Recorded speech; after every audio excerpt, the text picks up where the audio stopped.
Church leaders with ties to Tampa are facing federal charges tonight. They're at the center of what investigators are calling a multi-million-dollar conspiracy involving money laundering, forced labor, and abuse. 4:12 a.m.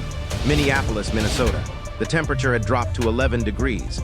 Frost crawled across windshields like silent fingers. The streets were empty.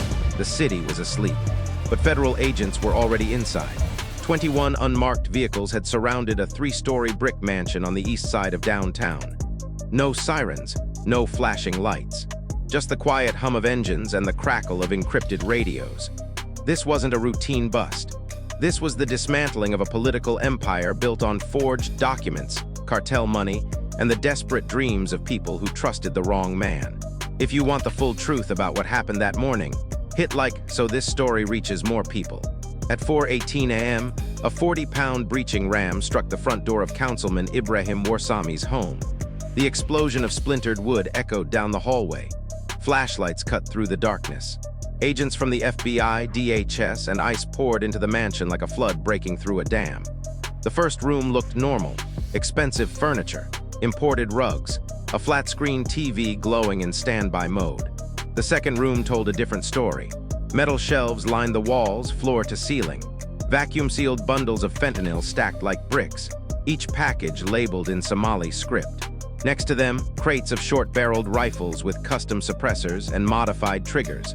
But what stopped the agents cold was the table in the corner. Dozens of United States passports lay scattered across the surface, some complete with photos and official stamps, some half-finished, waiting for buyers. A handwritten fee sheet sat beside them, color-coded by urgency.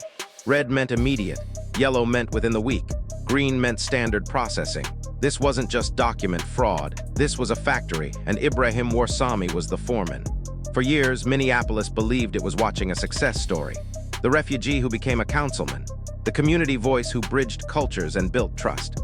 Warsami stood at vigils for overdose victims, his hand over his heart, speaking about love and loss in warm, steady tones.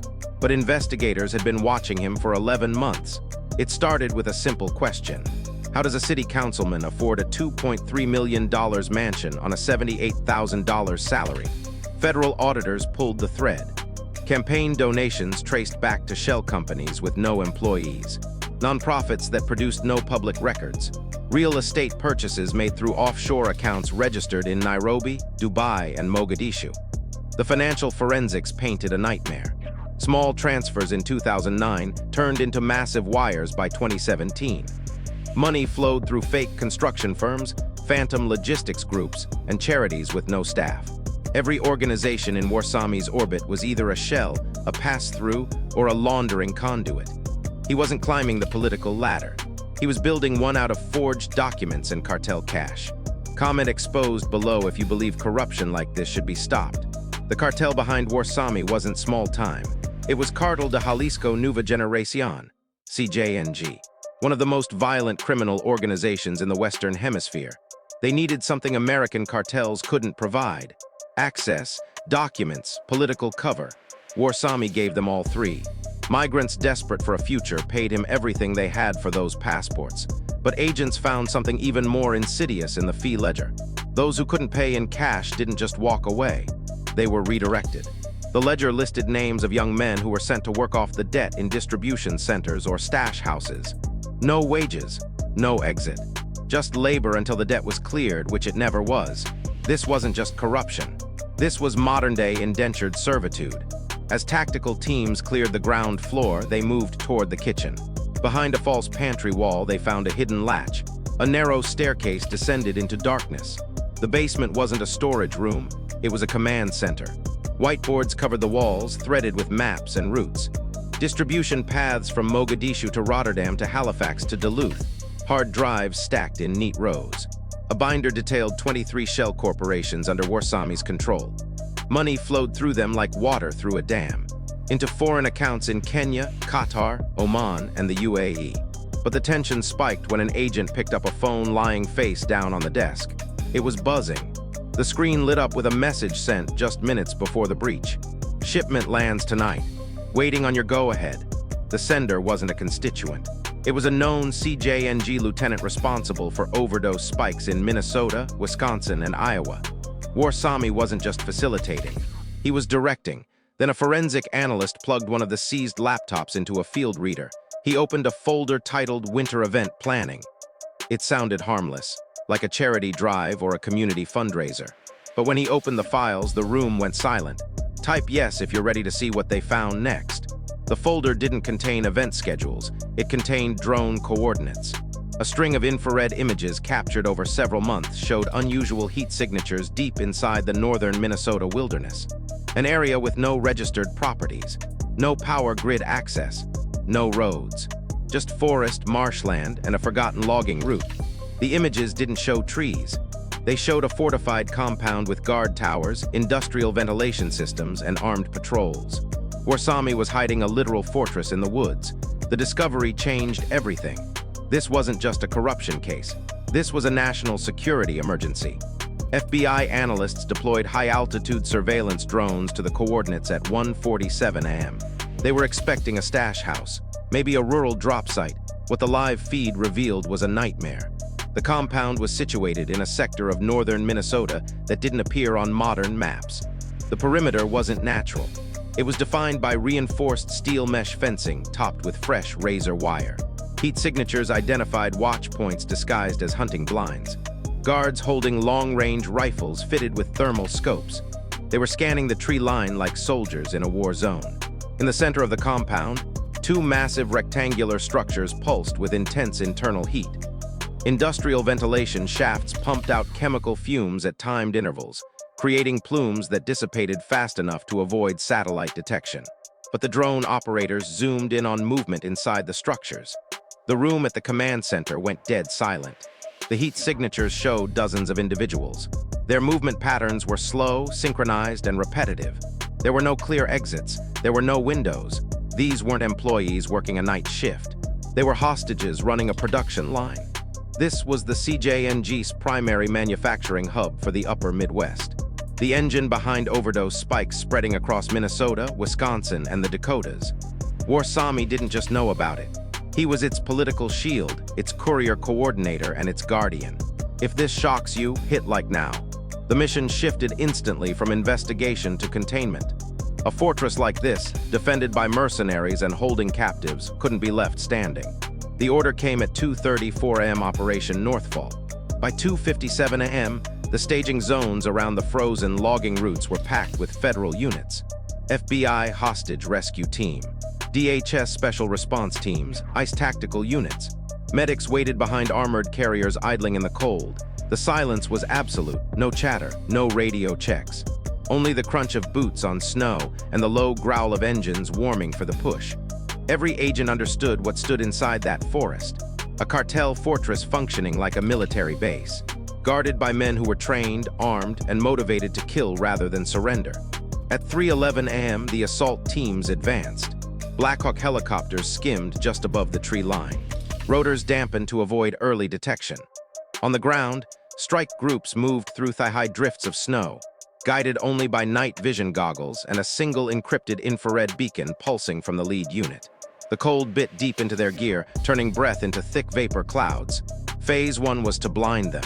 30 yards from the outer perimeter, a specialized electronic warfare team knelt behind a cluster of pines. They activated a high-frequency jammer.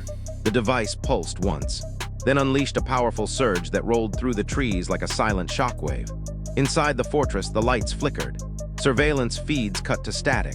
Long-range radios died mid-transmission. Cartel spotters pounded dead receivers against the rails. Confusion spreading before they even understood the threat. Phase 2 began. 9 seconds later, simultaneous explosions ignited along the north and east fencing. The charges tore through the reinforced steel mesh with coordinated precision, folding the razor wire inward and transforming the hardened perimeter into a jagged breach wide enough for strike teams to pour through.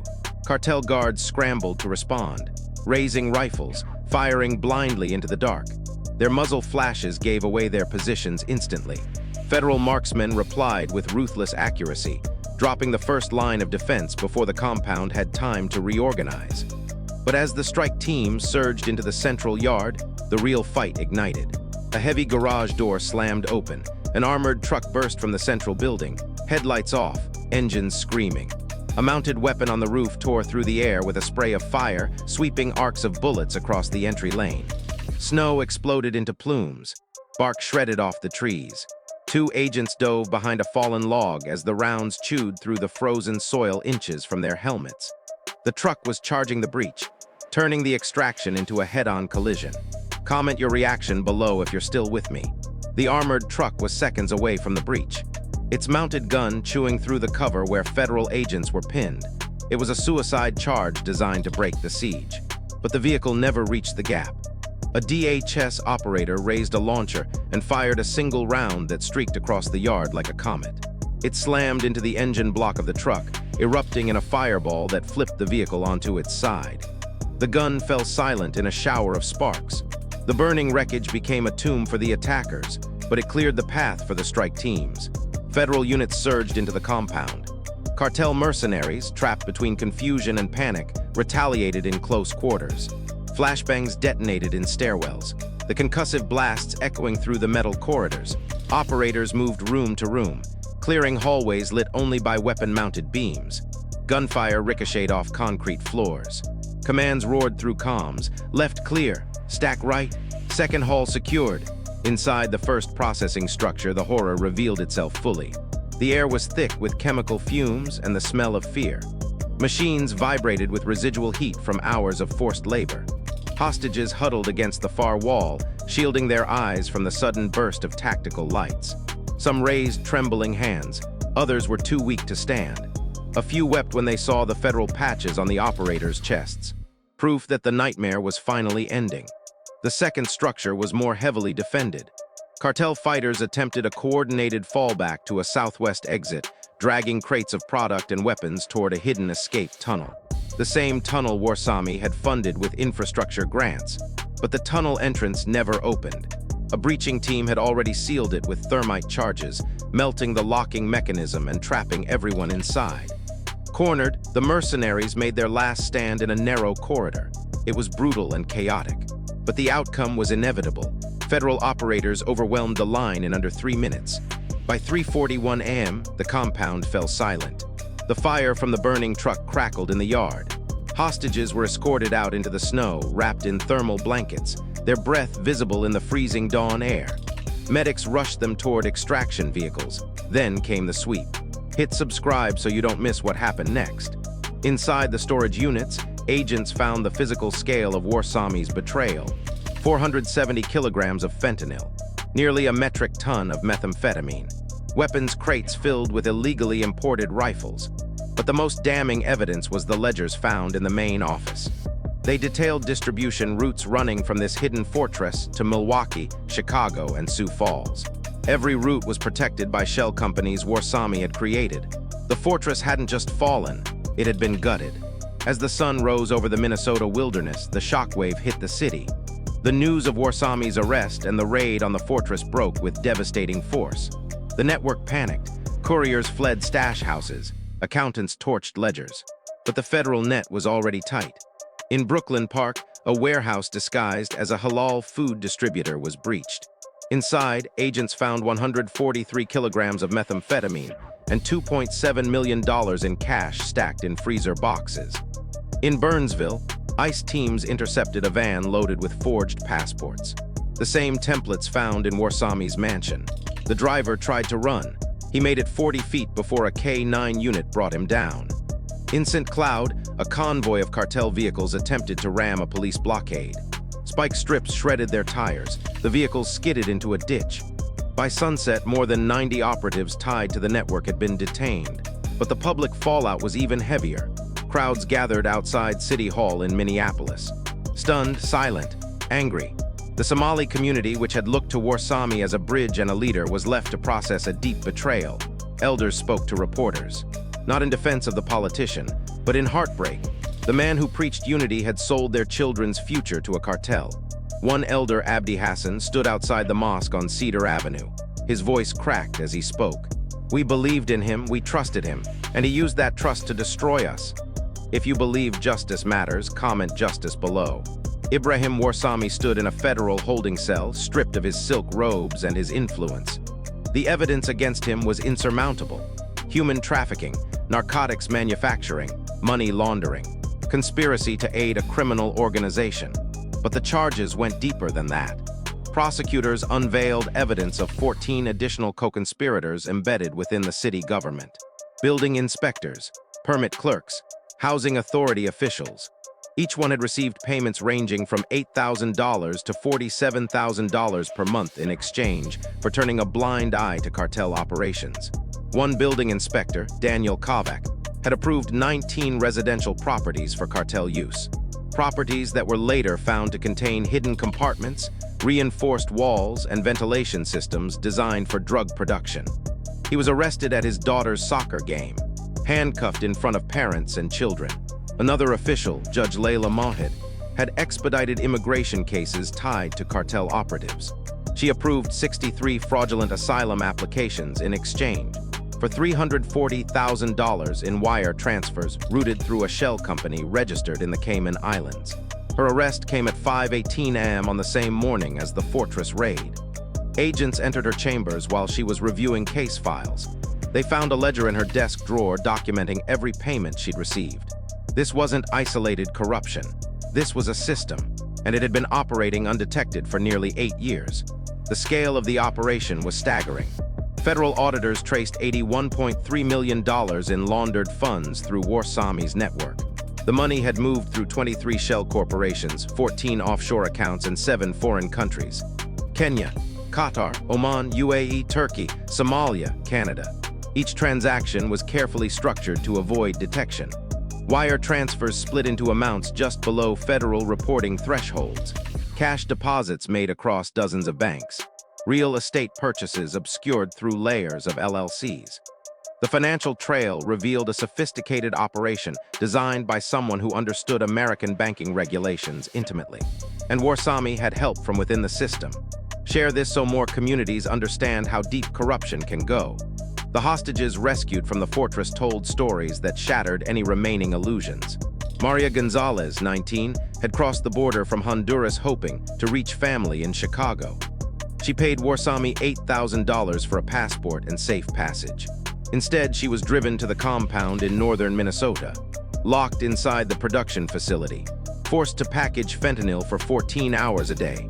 She worked for 6 months without pay, without contact with the outside world, without sunlight.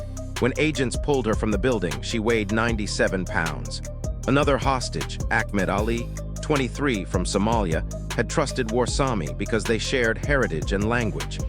He paid $12,000 for documents that would allow him to work legally in the United States. The documents never came. He was told the debt had increased due to processing fees, then housing costs, then security expenses. By the time federal agents found him, his debt had ballooned to $34,000, an amount he could never repay through the labor they forced him to perform. This wasn't just exploitation. It was slavery disguised as opportunity.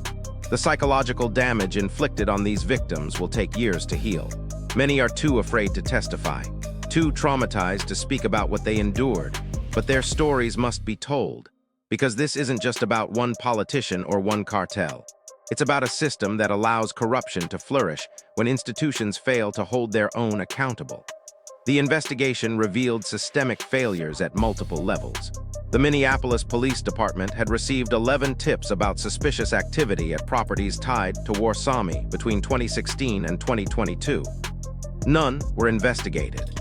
The Minnesota Housing Authority approved permits for 14 properties later found to be cartel stash houses. No inspections were ever conducted. The U.S. Citizenship and Immigration Services processed 63 fraudulent applications flagged by internal auditors.